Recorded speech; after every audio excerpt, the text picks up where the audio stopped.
Hello viewers, today I'm gonna show you how to download and install VLC player in your Windows 10. First open a browser. Go to google.com.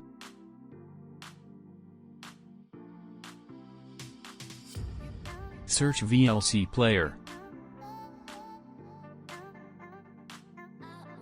From the first link, videolink.org, click here. Here is the VLC player official website. From there are different versions for Windows, Mac and Linux. The default button automatically set from which device you want to download. Click here. It will start downloading.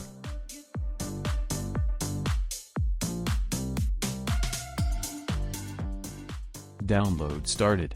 Wait until the download completed.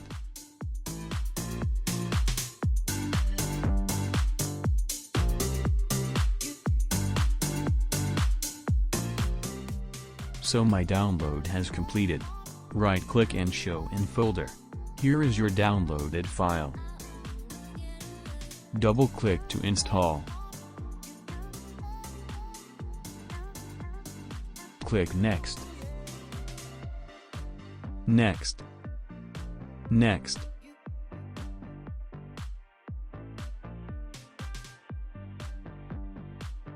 Finish. VLC player installed in your device.